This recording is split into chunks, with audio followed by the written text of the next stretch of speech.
एक ही जगह है बोटिंग के लिए, वो है मैथन डैम। मैथन डैम के नाविक आज की डेट में कुछ परेशानी में चल रहे हैं। हाल ही में आए अंधड़ पानी में वो एक शेड बना के रखे थे जिसमें वो अपना नाव से संबंधित सारा सामान रखा करते थे, जिसमें लाइफ जैकेट भी शामिल था। ये सारा अनुमति जो है अगला को पर्यटन विभाग से मिला हुआ है, लेकिन एक जगह अनुमति नहीं मिल पाया, वो कि भाई आप नाव तो चला सकते हैं, सेवा दे सकते हैं, उसके एवज में आप पैसा भी ले सकते हैं, मगर डीवीसी एरिया में आप अपना सामान नहीं रख सकते हैं जरूरत का, जो हमेशा आपको जरूरत पड़े, जैसे मोटर हुआ, लाइफ जैकेट हुआ, कुछ सामान हुआ, नाविक का अपना कुछ पर्सनल सामान। और ये जो आपका दुकान है ये कब से है? ये 2006 से। 2006 से। तो ये कौन अलॉट किया था? ये तो हम लोग को जिला प्रशासन से। जिला प्रशासन कहाँ? धनबाद से।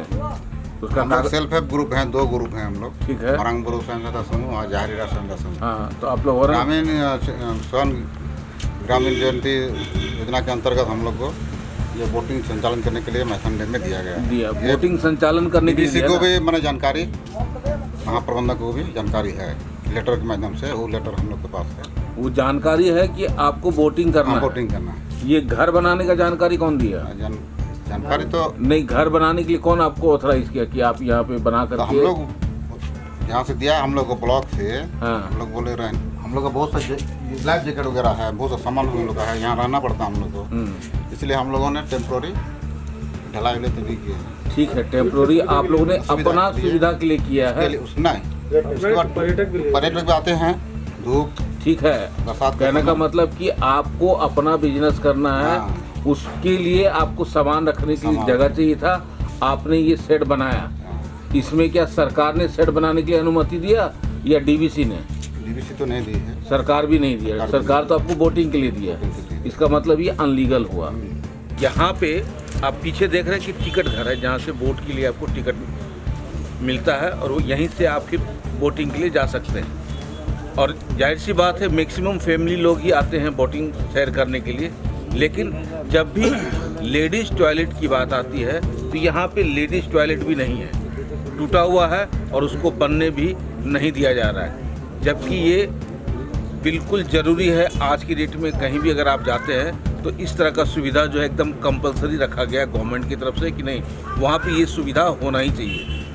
यहाँ पे तो लाइफ जैकेट रखने पे भी प्रतिबंध लग रहा है। उनका एक छोटा सा झोपड़ी है, उसको रिपेयरिंग करने के लिए भी डीजीएम साहब जो है रोक लगा रहे कि नहीं, आप इसको लीगली तौर पे नहीं कर सकते, पक्का का आप नहीं कर सकते, जबकि ऑलरेडी पहले से जो है करीब 2006 से ये लोग इस पे लगातार जो है रह रहे हैं और सारा काम भी कर रहे हैं, देख रेख भी कर रहे हैं, लेकिन अचानक जो है यहाँ पे एक रोक लगाया गया है। आइए मिलते हैं कुछ शख्स से जो इस काम में इन्वॉल्व हैं। अच्छा, आप कितने साल से यहाँ पे हैं? 2006 से। 2006 से।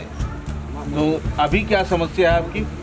अभी समस्या पब्लिक के लिए समस्या होता है, जैसे अंधड़ आ जाता है तो पब्लिक को रुकने का यहाँ जगह नहीं मिलता है। और ये जो फिलहाल अभी जो 2-4 रोज का पहले जो अंधड़ आया, उसमें तो हम लोग को काफ़ी नुकसान हुआ है, करीब 6-7 गो नाव टूट गया है।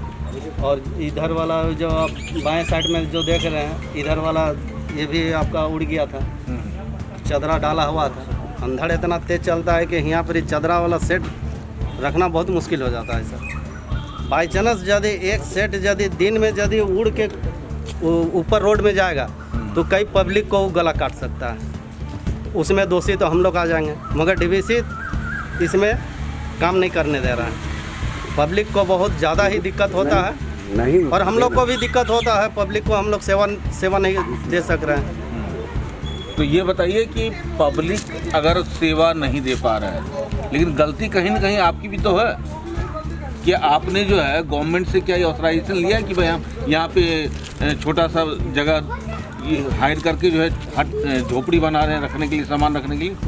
नहीं, इस चीज़ का हम लोग को देखिए सर, हम लोग को 2006 में जब ग्रुप बन के आए थे उसी टाइम हम लोग को बैठाया गया है यहाँ पर। यदि ऐसा था बात तो डीवीसी उसी टाइम हम लोग को बैठने देने का नहीं था कि नहीं आप लोग यहाँ बोटिंग नहीं कर सकते हैं, छठ घाट में कीजिए। नहीं तो ठीक है, हम लोग को आपको तो बैठाया गया, आपको यहाँ बोटिंग उद्घाटन का भी हुआ। आपका बोटिंग का मिल गया, ठीक है, जी सर। तो बोटिंग का ही ना ऑथराइजेशन मिला। जी सर। सवाल ये है कि वहाँ पे अब घर बना के बसाने का तो ऑथराइजेशन नहीं दिया।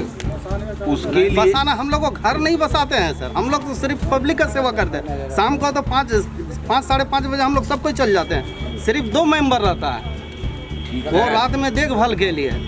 देखभाल के लिए रहता है, आपका कहना सही है, लेकिन क्या कानूनी तौर पे आपने कहीं से अनुमति लिया है? नहीं, लिख के नहीं। दिए हैं सर, लिख के दिए हैं। आपका देना आपको- अलग चीज़ है, क्या वहाँ से परमिशन मिल गया? नहीं, क्या आप रह सकते हैं? आज तक नहीं मिला है सर। तो ये परमिशन आप ले लीजिए, उसके डीसी बाद डीवीसी से बात कीजिए आप, डीसी नहीं तो साहब अगला को भी रोकेगा, लिख के फिर आप दिए हैं। परेशान हो जाइएगा। डीसी साहब को भी लिख के दिए हैं, आपका और रांची में भी लिख के दिए हैं, आपका जो पर्यटन विभाग में, मगर आप- अभी तक कोई मदद नहीं मिला है सर। आप दोबारा लिखवा करके जो है इस पे तुरंत कार्रवाई कीजिए और आपको जो सुविधा है वो मुहैया मिल जाएगा आपको, नहीं तो बार बार आपको परेशानी होगी। ठीक है, ठीक है सर, चलिए। फिर दोबारा देंगे चिट्ठी। तो आपने देखा कि कम पढ़ा लिखा बेरोजगार है, रोजगार का एक ही साधन है कि भाई हम नाविक लोग हैं, हम लोग नाव के जरिए जो है परिवार को, आने वाले पर्यटक को मनोरंजन करते हैं। लेकिन कहीं ना कहीं छोटी सी चूक है। चूक ये है कि जहाँ जहाँ भी इन्होंने आवेदन दिया है कि भाई हमें ये अनुमति दिया जाए, वहाँ से अभी तक कोई जवाब नहीं आया है। लेकिन 2006 से लगातार ये सुविधा प्रदान कर भी रहे हैं। बस सवाल एक ही जगह आके के टिक जाता है कि 2006 के बाद अचानक 2024 में डीवीसी डीजीएम का आंख कैसे खुल गया? इससे पहले क्यों नहीं खुला?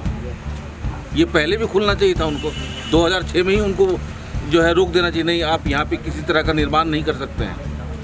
लेकिन नहीं, कहीं ना कहीं गरीबों को हमेशा क्रश किया जाता है, ये सामने नज़र आ रहा है।